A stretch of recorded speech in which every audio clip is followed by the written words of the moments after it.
Quite a lot lined up for you, but first to our topics.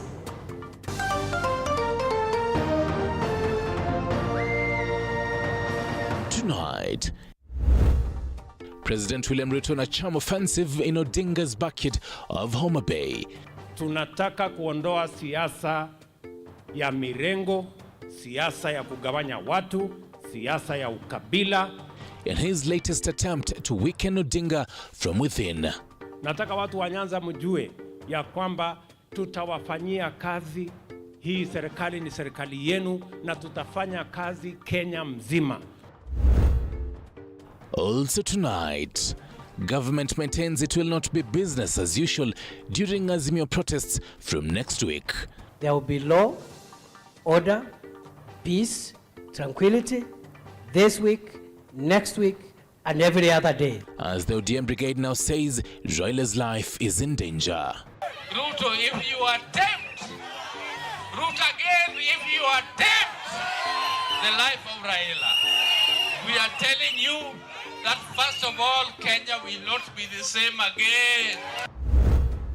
Plus, we tell you of a community which has decided to dump cattle rustling. Lakini tumeona sahi kumbe Mungu yuko kwa sababu tumeona basta.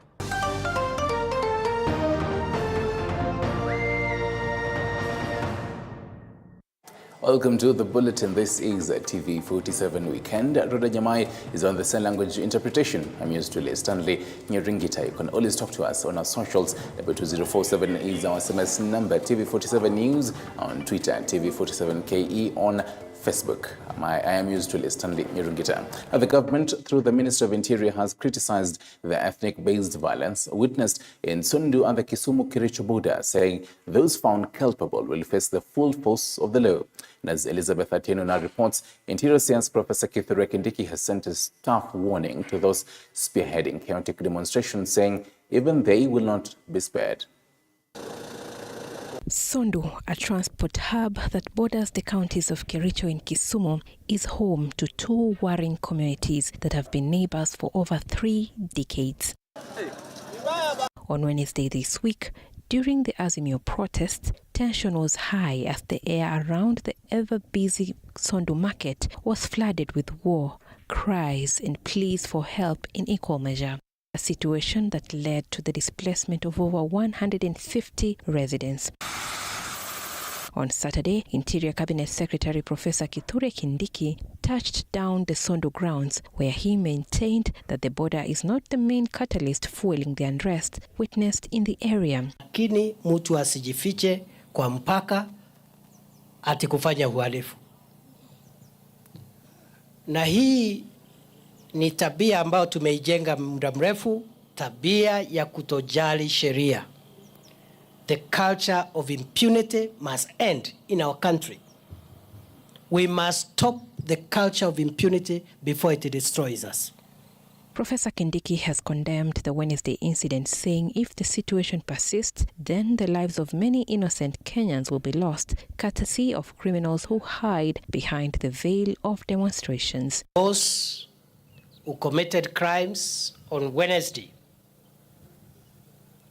in this town were not doing so because of border disputes or because of any other disputes. They were doing so because they are criminals and they have joined together with other types of criminals who want to destroy our country. The conflict has since been blamed on a section of politicians. The government, through the Ministry of Interior, has tarnished the claims, terming them flimsy, further urging Kenyans to desist from being lured by some selfish politicians. Kwa sababu unajisingizia umechochewa na mwanasiasa, lakini wale walikuwa wanauana hapa, hakuna mwanasiasa alikuwa hapo. Tena hata ukiambiwa ufanye kitu ambaye si halali, utakataa. So hii ujeuri sio ati ni viongozi peke yao. Viongozi tumekuwa wajeuri, wananchi pia tumekuwa wajeuri. The government has set up a DSU camp at Kilgoris to oversee security operations in the disputed border. Tutatoa pesa kusaidiana na vitengo mbalimbali, mashirika mbalimbali, viongozi mbalimbali ambao wanatafuta suluhu ya kudumu katika mpaka wetu hapa baina ya kaunti ya Kisumu na kaunti ya Kericho. Despite the dark cloud that has been lingering in Sondu for the past 2 days, a ray of hope has presented itself as shops reopen with transport flowing smoothly. Mke ama bwana unaweza chagua, lakini uwezi chagua mambo mawili. Uwezi chagua mzazi na uwezi chagua jirani. The clashes have led to the loss of 3 lives, as 18 others nurse serious injuries from gunshot wounds, cuts and stab wounds. 47 people have since been arrested as investigations continue. Elizabeth Atieno, TV 47. Well, thank you for that, Elizabeth Atieno. Now to matters politics. Azimio la Umoja One Kenya leader Raila Odinga is now accusing the President William Ruto-led administration of unleashing what he terms as a trained illegal killer squad to harm opposition leaders. He further alleged that the current regime is using a gun dubbed Operation Support Unit, that is OSU, that is disguised as police officers to commit excesses against both Azimio leaders and their supporters, but they insist they won't relent until liberation has come, stating demonstrations will go on Wednesday as planned. In a statement to newsrooms on Saturday, Azimio boss Raila Odinga revealed what he alleges as a well-coordinated plan by government using a gang dubbed Operation Support Unit OSU, which its main job is to attack and destroy properties, and now blaming the gang for the deaths witnessed in Wednesday protest in Mulolongo, Kamukunji and Jogoo Road, said his brigade would not relent in its fight for the liberation of the country.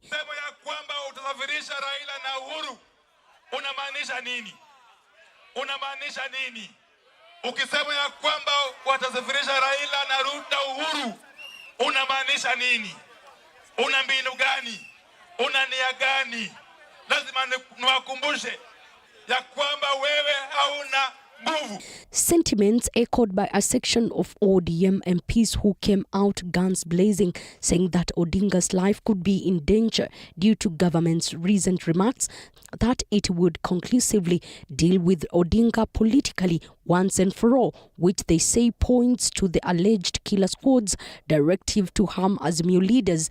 They maintain they will not be cowed by threats to stop the anti-government protests. If you attempt, root again, if you attempt the life of Raila, we are telling you that first of all, Kenya will not be the same again.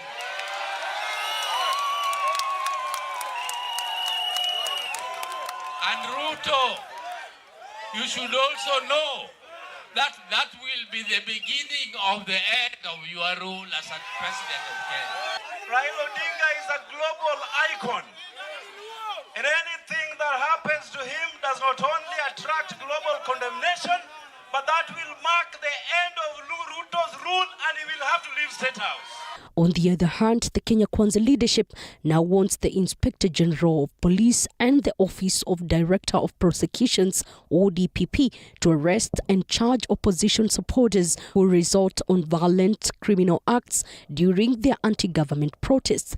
In a joint statement to newsrooms on Saturday, after PG, the Kenya Kwanza Brigade now called upon state agencies to also take action against politicians responsible for mobilizing and funding the said protesters. Elizabeth Mutuku, TV 47, Nairobi. And on the flip side, President William Ruto now says that he will use everything in his power to protect lives and property of Kenyans against Azimio protests slated for Wednesday. Speaking in Homa Bay, the president inadvertently acknowledged that Kenyans are indeed going through a rough patch and should wait for better times ahead.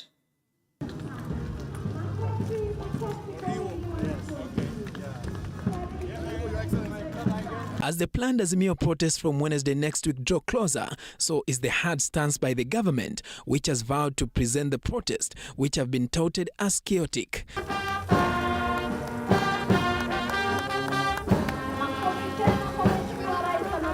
Speaking in Homa Bay, the president says while the constitution allows for the protest, the same supreme law gives him the power to protect Kenyans' lives and property, a matter he intends to take seriously. We want to make sure that we eliminate the politics of exclusion. We want to eliminate the politics of profiling any part of Kenya. We are going to develop this country as one. While acknowledging that Kenyans are yet to fully enjoy the fruits of his administration, the president said the Azimio Brigade should find better and alternative ways of raising their grievances. Lazima tuondoe siasa ya bure ya kuwagawanya wa Kenya. Ati wewe ni wa mrengo hii, usifanye kazi na huyu. Wewe ni wa mrengo ile, usifanye kazi na huyu. Hiyo ni siasa duni ambaye imepitwa na wakati. We want to work together to build one nation and to develop a Kenya that we can all be proud of. Speaking on the same, Interior CS Professor Kithure Kindiki hinted at a change in strategy in quelling the protest, stating that the gaps in handling last week's protest could have led to the protest spiraling out of control. Kwa hivyo, sisi kama maofisa wa usalama wa taifa letu la Kenya, hatutakubali mtu yoyote kujisingizia mambo ya siasa, mambo ya mipaka, kuumiza watu wengine na kuhatarisha usalama wa nchi. We will not allow people who are hiding behind grievances of whatever nature to destroy the country's peace and stability. Kindiki now says that the government will deploy necessary resources in order to ensure that there are no deaths in the protest work. Bado unajua hii Kenya yetu hii, nimeishi Kenya, sijaenda mbali, nimezaliwa tu hapa. Mimi ni Mkenya. Sisi tuko na ujuaji mwingi kama watu ya Kenya. Ujuaji ni mwingi. Na kimbele na ukubwa, kila mtu ni mkubwa. Hakuna mtu mdogo, kila mtu anajua na ni mkubwa. Kuna watu bado hawaamini. Wanasema walisema siku ile ingine na hatukuona kitu. Na wanapanga hiyo uchafu. Mujaribu, endeleeni. On Friday, the Azimio Brigade upped its weekly protest from once to thrice, citing public demand. Paul Kirobi, TV47, Nairobi. Listen to this story. Residents of Silale in Baringo County had a hopeful lot as the first church ever has been started in the area. The residents say they had shunned religion after the Kolo massacre that took place in 1950 that claimed the lives of 100 Pokot Morans. They now say it is a new beginning and a symbol of hope. It is a new dawn here in Silale, Tiati in Baringo County. Church that is a first in this area. Residents here are related. This church, to them, is a symbol of new beginning and a new era. Tumejua kuimba, tumejua Kiswahili, hata juzi si kusikia Kiswahili. Lakini sasa hii nimesikia, si unaona mimi naongea hata kidogo hivi. Nimeomba kwa sababu bishop ametuongelesha Kiswahili kila siku hapa. Mpaka tumesikia hata machi tunaomba. Karibu tusikie hata Kiingereza. Sasa mimi nimekubali hata nikipeana mbuzi yangu kama hiyo, naambia Mungu unisaidie alafu watoto wangu wakae nyumbani ili asiuliwe tena. The last time a church stood in this area was in 1954, and they say this was at the time of the Koloa massacre that killed more than 100 Pokot Morans. Kuna mtu sijui alikuwa ni mcha Mungu ama alikuwa ni Saitani. Alikuja kaokota watu wote na watu wakaenda kuwawa kule Koloa during colonial time. So Wapokoto wakaanza kuokopa ya kuwa hawa watu wamekuja kusanya watu wetu na wakasema ni kanisa, kwa hivyo kanisa ni mbaya. For a long time, Tiati has been at the heart of banditry attacks. But to the residents here, this church could be an answer in ending this long-standing problem. Watu hii community wamefurahia sana. Hapo mwanzoni walikuwa wamesema ya kwamba hii sehemu ni sehemu za ukora. Unajua mtu alikuwa anafanya tu makosa yake mali popote anatoka na anakimbilia hapa Silale. Kwa sababu hapa ilikuwa imewachwa muda sana. The residents here now, they believe the church will help them clear Silale's name that has been branded a haven for bandits. Hii sasa ni kama Silale wamefufuka kama vile Yesu alifufuka. Kwa hivyo hapa awali watu walikuwa wanasema watu ni wabaya. Hata yule amefanya dhambi yake sehemu nyingine wanakimbia Silale kwa sababu walijua tu serikali hawafiki huko. As the church thrives, it is a hope of many that religion will make the next generation grow upright morally. Right, on that note, to take a short break, remember you're watching TV 47 Weekend. Stay with us.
And welcome back. This is TV 47 Weekend. Kenyans will pay slightly less for petrol and kerosene from July 15th to August 14th after the Energy and Petroleum Regulatory Authority, that is EPRA, reduced the cost of the two commodities. Its latest monthly review on Friday, the energy regulator reduced petrol prices by 0.85 Kenyan shillings, while kerosene decreased by 3.96 Kenyan shillings per litre. EPRA maintained the cost of diesel at 179.67 Kenyan shillings per litre. This comes 2 weeks after the authority increased the prices in line with a 16% VAT. This was after the High Court on June 30th, suspended the Finance Act 2023, which houses the doubling of VAT on fuel. This was a day after it was scheduled to come into force amid uproar over the tax proposals.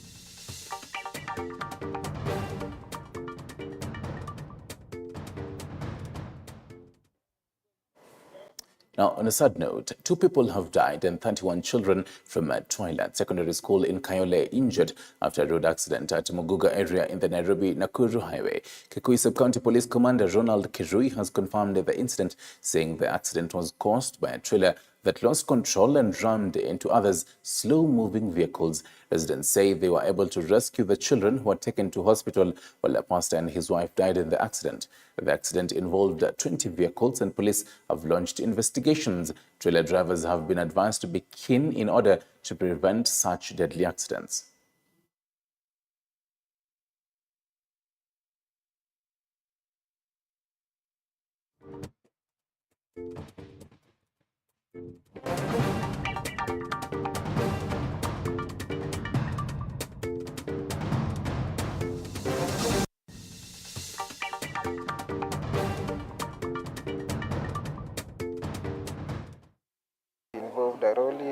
a Nissan and a school bus. There were 44 students on board. We have been able to see that 14 of them. 2 are critically injured, but we are able to manage them. Of the clients in the Nissan, we had 4 patients in the Nissan. In the Rolly, we had 3 patients. One of them is critically ill, and we are still handling him. We will be able to manage him. There were also 4 teachers involved, but none of them has been hurt critically. Liweza pia kupoteza brake zake na kugonga magari ambayo tayari yalikuwa yameanza kuenda kwa mwendo wa polepole kwa sababu ya ile ajali ya kwanza. Kwa ajali hiyo yote mbili ambayo ilifanyika katika sehemu moja, tumeweza kupoteza watu wawili. Ni kama magari 20 ambayo imekuwa imehusika kwa hii mjadala, kwa hii barabara accident, pamoja na mmoja ya pastor wetu hapa Kikuyu ambaye ni wa PCA wakiwa na bibi yake wameaga dunia, lakini wanafunzi tumeweza kuwatoa, walikuwa tu ni majeraha kidogo kidogo. Tonight, President William Ruto and his allies have raised the stakes in his quest to conquer Azimio coalition leader Raila Odinga's political bucket by rallying the region behind the Kenya Kwanza administration. The president, who graced the Thanksgiving service of Interior PS Raymond Omolo in Homa Bay County, said he has upset Odinga's support by winning over his MPs and implementing key development projects without discrimination. Apollo Kamau with the details. President William Ruto's return to Homa Bay County, his 4th tour of the region for the Thanksgiving event of Interior Principal Secretary Raymond Omolo, served as a platform for the president and his allies to woo the Nyanza region on a day ODM rebel MPs defied the party and showed solidarity with the president's presence in the region. President William Ruto claiming he has upset Azimio leader Raila Odinga's support in the region due to Kenya Kwanza's development projects and key government appointments. Watu wamesema nimekuja hapa Homa Bay mara 4. Na ni kweli, na sio kawaida. I know that it is not ordinary. It is not what people expect. It is not normal. In fact, we are upsetting the status quo. Watu wengi wamezoea ile siasa ya zamani. Na nia yetu ni kubadilisha ngome ya siasa chafu. Tunataka kuondoa siasa ya mirengo, siasa ya kugawanya watu, siasa ya ukabila, tujenge siasa ya kuunganisha watu wote wa taifa letu la Kenya. The president, citing the appointments of PS Omolo and Chief of the Defense Forces Francis Ogola as testimony enough why his administration has not discriminated the region despite voting for Odinga in last year's election. Hii serikali ni serikali yenu na tutafanya kazi Kenya mzima. Ile tutafanya Uasin Gishu mahali mimi natoka, ile tutafanya Nyeri mahali Rigathi anatoka, ni ile tutafanya hapa Homa Bay, because we want to put to shame the politics of division, the politics of ethnicity, and the politics of profiling citizens this way and that way, and useless political party supremacy. Among the many choices that you made in your government, Your Excellency, the choice of Dr. Raymond Omolo as PS Interior was right and spot on. He has brought objectivity in that office. This guy is calm, cool, and collected. That there's only one politician I know in this country whom when he tells you that he's going to do something, you can go and sleep soundly. And you wake up the following day, and he will do exactly as you discussed and agreed. And that is yourself, Mr. President, the Honorable William Samoei Ruto. Ruto's Kenya Kwanza allies and Azimio rebel MPs reading from the same script, why the region should change its political tune and ignore the ongoing mass action led by Odinga. Despite warning by the ODM party, ODM rebels defied the party and showed their solidarity with the president ahead of the party's summons. President Ruto sharing their plight on receiving ODM letters, terming it as career progression. Na next week, mimi naenda kusimama mbele ya chama yangu ODM kwa sababu nimeitwa kwa disciplinary committee. Na nimeangalia mashtaka yote, ile kubwa zaidi ni kuwa mimi ni rafiki yako. Sasa wewe najua ni rafiki ya baba na mnaongea. Muongeleshe kwa sababu nikiona watu tumeshtakiwa naye, Ojienda wakili, Karoli wakili, Jalasi nimesimama hapa. Sasa jamani wasilimalize kama huko. Your Excellency, I believe you are on the right track. We are on the right direction. And we will be judged correctly. You know what Jalal said? Our team, they have been given 1 letter each.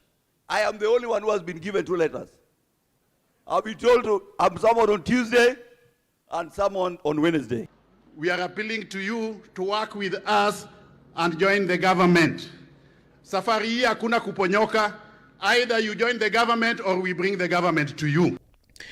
The president, who last visited the region in January this year, is expected to visit Game and Bondo constituencies as part of his charm offensive to raid Odinga's political backyard.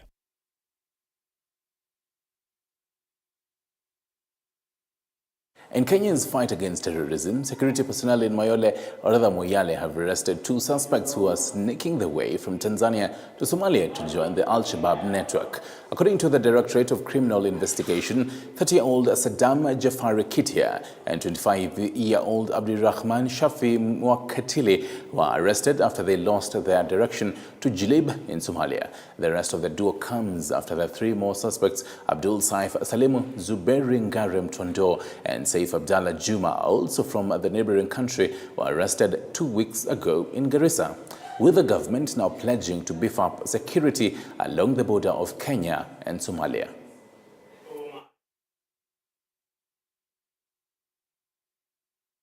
Ambia Al-Shabaab, chuma chenu kiko motoni. Tutatumia askari wetu wa anga, wa ardhi, jeshi,